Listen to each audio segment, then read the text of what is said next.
All right, welcome back. Cuttino Mobley just got out of the L.A. traffic, 11 years, former NBA player. He was just talking during the break. His son's going to the Summer League in Vegas, which is actually a lot of fun. Now, it's a little bit of a people get a little delusional if a guy drops 38 points. There's a lot of average players there. But Wembanyama debuts Friday, right? Doesn't he debut Summer League Friday? It's sold out, too. Sold out. Sold out. Because he's playing number 2 pick, Miller. Oh, Brandon Miller. He's playing them. They play Charlotte.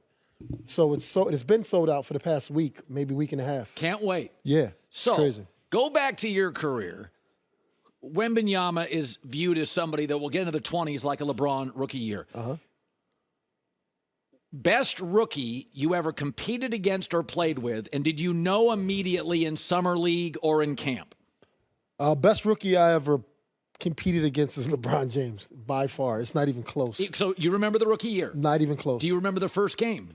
I don't much remember the first game, but what I remember about it was that, one, he's big. He was big. Yeah. And he was smart. Like, everything we did, he had something to it. Wasn't as efficient. Right. But you can tell. I always tell people this all the time. When I'm coaching my son, I'm coaching kids. I say, listen, I don't care about your missed shots, but if you got a kid that can create his own shots at a very young age, he's going to be dangerous if he studies the game. Right. Because some people can't get their own shots. J.J. Redick, one of the best shooters ever. When he was younger, I don't know if he could he create his own shots, or did he need picks? Well, I had a scout has told me this before. He goes, if you really examine the league, how many players can get not only their own shot, but a good look every time? Yes. He's like, there's 15 guys in the league. Right. And listen, really good shots. Right. So J.J. Redick, Rip Hamilton, Ray Allen. Ray was more of an off-the-dribble guy more than those two. But, like, you look at them and, like, wait, they're great shooters, but they need other guys to pin down. Jason Tatum can get his own shot. Right. And when I see kids do that, 13, 14, I'm like, whoa.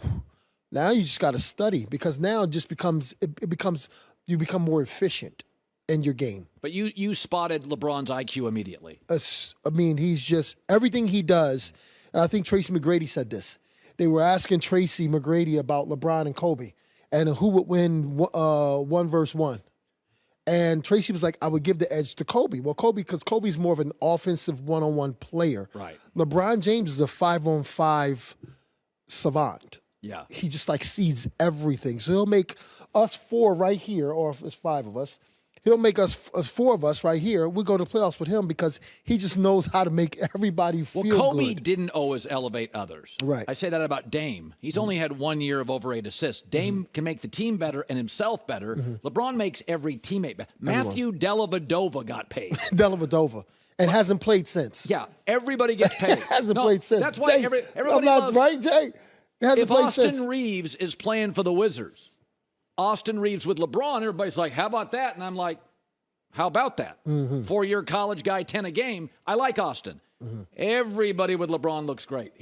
I thought Mike Miller was done. I thought he was vacationing in Europe. He goes to a Heat team and hits buckets. But you know what's funny about Austin Reeves? I'm not saying that if he goes somewhere else that he'll be just as good or better. All I'm saying is when he's playing with somebody with such a high IQ and is very anal with this game and understands the game like LeBron, LeBron's a computer. Yeah. Okay? He's like quantum physics. He's like, no, seriously. No. He's that smart. And so, but Austin Reeves, when he plays with him, you can see that LeBron trusts him so much because Austin thinks high level. Well, and Austin also played in college for years. Right. That's why LeBron's got very little interest. Even Andrew Wiggins, one and done at Kansas. LeBron's like, no, thanks. Give me Kevin Love. Right. Give me Chris Bosh. Right. If you look at who LeBron's worked with, and he worked with Kyrie, but Kyrie had been in the league several years. LeBron's got no interest in, no matter how talented you are, in a 19-year-old. No. But Austin Reeves comes out of Oklahoma he's like 25 years old and has played a lot of games. Right. College. So to your point, I think LeBron. By the way, Alex Caruso was another guy LeBron liked playing with. High IQ. He just certain guys, the spacing, they know where to be and where not to be. So. Listen, I like Dame, but this whole idea that if he doesn't go to Miami, he's going to be unhappy. Dame's going to go somewhere. The fans will love him. He'll hit a bunch of baskets. He'll score a bunch of points. I don't buy that Portland has to send him to Miami.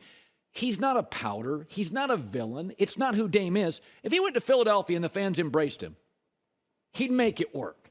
Like, I don't buy, I'm hearing now, if he doesn't go to Miami, he'll be very unsatisfied. I'm Portland. I'm not getting Tyler Hero and picks. I need something. Right. You got to give me, I got to get me something. Okay, so this is a tricky thing about Dame, Jay. You think about this, Colin.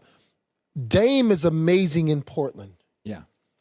What's scary is that if you leave Portland, the pressure, the true pressure that will be put on you when you leave Portland. So if you go to Miami, big pressure. The culture is different than Philadelphia. Oh, totally. You got a Joel Embiid who shoots more jump shots than he does dominate down low. So you got two people shooting jumpers. So you're picking rolls. Yeah, he's going to stretch the floor. But at the end of the day, I'm a little nervous if you go to Philly. I'm not as nervous as you go to Miami because the culture and the grittiness. But Max Strus, Gabe Vincent, as an 8 seed, got to the finals. They're not going to be satisfied getting knocked out by Boston in the playoffs. For a fact. Boston, the standard for Miami is higher than any franchise in that city by a mile. Right. And they just had an 8 seed get to the finals. So think about this psychologically. You know I always go my psychology in this. You do. Dame came from it was a grit, right? Mid-major, fought his way to the top. State. Right? So he knows what hard work is. When you go to Portland, I'm not saying that was it Terry Stotts was the coach? Terry Stott, yeah. Terry was great. Yeah. More laid back. So Dame, he made himself, and then he got there. Was he really challenged? I don't think so. You go to Pat Riley, then when you were that kid that were fighting to become something, Pat Riley's culture reignites you and boots you back up because Jimmy Butler's not going for it, right? He's pushing Bam. He's pushing this. Pat's in the front office. Eric Spoelstra's the best coach. But if you go to Philly, I just see lackadaisical. So you may drift into that mode because we're all creatures of habits in our surroundings. So I'd rather you go to Miami because now what it's going to bring out is going to bring out that hunger Dame when he's 15, 17, 20, that everybody didn't count on me. And now I got these guys pushing that lion that's inside out. That's what I think. Okay, so I saw this story this morning that Draymond Green, throughout the season, tried to initiate chemistry with Jordan Poole, and he wouldn't have it. And so they moved off Jordan Poole. But I said, there's not a player over 6'9" on this roster. Everybody in the West feels better. I don't love Dallas's moves. J-Mac does, but they've added pieces, wings, defenders. So Golden State's just older. Now, I do think Chris Paul makes the second unit better, but that doesn't drive you to a championship. It's your first 6 guys. Like that's, what do they say? You play 8, but really 7 matter. So Chris Paul, I think, makes the second unit better. They get Poole out. Tell me this whole, because I've seen it fail, Pippen and Barkley. Established stars, Steph and Chris Paul, different games. And there is this feeling that they're smart guys, they'll make it work. But I watched Pippen and Barkley established go to Houston. It didn't work. Just didn't work. Okay, so I was a part of that, so I can tell you about that. So I want to say, how do I know, did you know instantly, Barkley, Pippen, not going to work? Because Chris Paul and Steph, those are opposite games and opposite personalities. Okay, so really quick. Don't take your time on it, because I remember that team. No, think about this. We're going to get to Chris Paul, and we're going to get to Steph in a second. Right.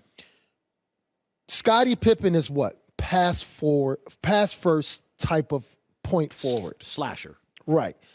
But even when Mike wasn't there for those couple of years, he wasn't averaging 30-something, but everybody on the team contributed. But he was still the top guy. You had a young Tony Kukoc. You had younger guys, but they were aggressive, which is good. The triangle, right? And then the defense, the whole thing. Scottie needed Mike just like Mike needed Scottie. Right. You go to Houston, you have an old Charles, not an older, an old Charles. Yeah. And that Charles, Scottie would have worked with when there was a Charles in 94, 93. It wasn't that Charles. Charles is older. You know what I mean? Social life. Practice. Didn't want to practice. It wasn't that. So Scottie and Charles would have did well because Scottie was okay with passing Charles and letting Charles dominate. But when you're that old, dominating is not your thing no more. You're kind of in and out. And Scotty's used to back-to-backs. Scotty's used to excellence. He wasn't playing back-to-backs. He wasn't even coming to practice sometimes. Charles wasn't doing. You know what I'm saying? So Scotty's like, yo, I'm coming to practice. What are you doing? Right? And you're like, coming in, I don't know what you did the night before. Those type of things. Now let's go to Chris Paul. Chris Paul and Steph and Clay, what was two of the main things that the Warriors for years struggled on? Turnovers and rebounding.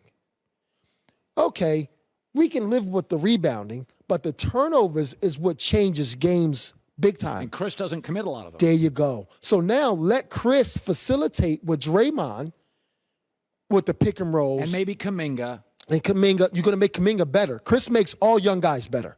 So you can make Kuminga better. Now you have Steph and Clay doing something they were doing since they were kids. Just running around, passing, cutting, shooting, spreading the floor for Chris. But Steph's not a pick and roll guy. And maybe the Warriors are saying we need that to be more of an element in our game as Steph ages. And Chris provides it. Right. And so now you're saving years for Steph and Clay because they don't have to do as much on the ball, especially Steph. So now Steph can hide more. And even if you do that, now Chris with the pick and rolls with Kuminga and Draymond and then Clay's on one side, it's easier for you. Like Kevin Durant. I love Kev. But it was easy for him in Golden State because you have a guy over here and a guy over here that no one will leave. And you're 7 feet tall ISOing people. They weren't an ISO team until Kevin got there. Yeah. Right? So now you have Kevin in the middle or Kevin on the wing, and you have Steph at the top or Clay at the top, and the other guys over here. Who are you going to help? No one's helping. That's why it's easy. So when you go to Brooklyn and you go to all these places. It easier for Steph. It's going to be so much easier for Steph and Clay and Kuminga and Andrew Wiggins. Right? So people don't think that's going to happen. If you can play with each other, and people will argue with me about this, in the Olympics, and you dominate in because you know everybody's personality. Chris knows people's personality. Is Chris hard to deal with? Yes, he is. But guess what? That's any leader. You're hard to deal with.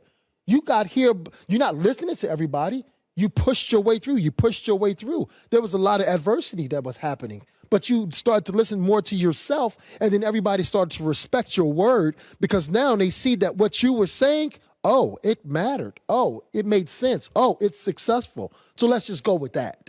And that's how Chris is. When Chris comes into the game, I don't care if it's LeBron or anybody else, Kobe, anybody else. Guess who's handling that ball coming up the court? Chris.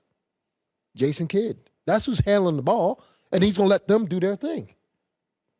I like that. That's just my opinion, right? He's a true point guard. And he's going to make sure that Steph eats, Clay eats, Kuminga eats, Andrew Wiggins eats, Draymond eats. It's going to be that. And hopefully Kuminga finally eats. We're waiting for that. So the only thing you got to think about is Chris is he going to stay healthy? He may because he got Steve Kerr. Steve Kerr's from Greg Popovich. He's going to save his body. Boom, boom, boom, boom. You don't know. By Kerr signing off on it, is Kerr acknowledging that Curry and Kuminga, Curry will never be able to pull the best out of Kuminga. No. And Steve Kerr's saying, Michael didn't pull the best out of every teammate, right? Right. He and Pippen worked brilliantly together. So Steve Kerr's basically saying, Chris Paul, we're not trading Kuminga. We already moved off Wiseman. Mm-hmm. We like Moody. People like Kuminga around the league. Mm-hmm. We got to make Kuminga work. You got to. And Steph's not going to elevate him. Right. Chris will. Because really, the one thing you can say is they'll turn the ball over less with Chris Paul over Poole. I'm telling you. The only thing that makes them significantly better is if Kuminga finally becomes a 17, 18, 20-point-a-game guy, and are the Warriors acknowledging he's not going to get there with Steph. It's not a knock on Steph. It's a stylistic reality. For a fact. Chris will elevate Kuminga to an entire – we're concentrating on Chris. It's the Chris Kuminga piece that will elevate the team. DeAndre Ayton. Was this DeAndre Ayton? Is that his name? For the Suns, yeah. Right. Yeah. So guess what? He pushed him because if Chris wasn't there, it would have been a bust. It was a bust. How about this one? Chris irritated the heck out of Blake Griffin and DeAndre Jordan. Where'd they go? Where they since playing with Chris? What have they done? Nothing. Exactly. Chris, He may be annoying, I'm telling you, but at the end of the day, he gets the best out of you. He makes your life easier. It's just easier. Who made your life easier in the NBA? Was there a player that you felt literally made your life easier? I think not so much as the NBA. I think my stepfather did that. I think understanding that life is not about you. You're a part of it. Yeah. And then when you join a team, right? So I played quarterback. I was a boxer. So my trainer in boxing, my dad, right? So if I got to listen to him or I'm going to get knocked out, right? So and in football, my offensive line, I got to make sure, and I got to have a run game if I'm going to pass that ball. Right. I just can't keep running. So your stepdad instilled sort of an understanding of community. Community, family, respect each other, the microphone, respect the table, respect the things that are around you because it makes everything whole, right? Because if you don't do that, then you're taking for granted. You can do it yourself then. It's like a mother and a father, the whole battle with that, right? Yeah. A mom needs a dad needs a mom. Right. So make the child. You can't just do it yourself. It was only one Mary. There was only one of them. Yeah. Everything else, we need each other. So when you understand that part, especially in some situations like this, like sports, things like that, that's when you start to gel in. In a roundabout way, he just told me why I don't like the Mavericks. Luka and Kyrie play like they don't need anybody. Drives me crazy. Yeah. You got to. Jokic needs people. Giannis needs people. And they acknowledge it.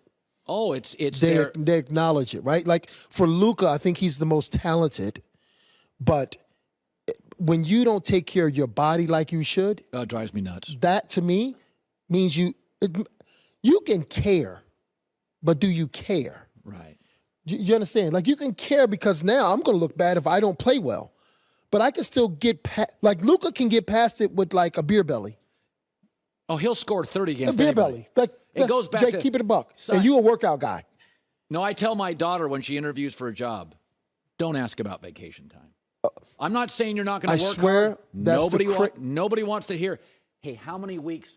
Save that for the fourth interview if you crush the previous three. Why do you need a vacation? That's right. Hey, I can't remember the last time I took one outside of yesterday. Until you're older, why are so many young people needing a vacation? Thank you. Meditate in the morning for 5 to 10 minutes. That's your vacation.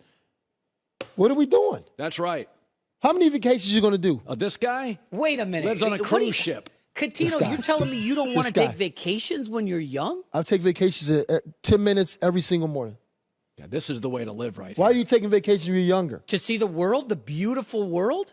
Yeah, okay. You live on the beach in L.A. Yes, this guy. What is this guy doing? Yeah, I guy love looks him. at sunsets in Peru every night. He's doing curls. He wakes up in the morning, good looking, doing curls, got the beautiful family. He's doing and all he cares about is getting on a cruise ship. What are we doing? He follows me on Instagram. I can't even get this guy to follow me. It's Listen, so I love you guys. I follow both of you guys. I love it. Too busy working. Oh. All right, where are we at? Cuttino Mobley. I love it. So good today. Hi, everybody. Thanks for watching. Subscribe here to get the latest from the show. Also, be sure to check out more of the best clips from The Herd or go watch a few segments from other shows on FS1.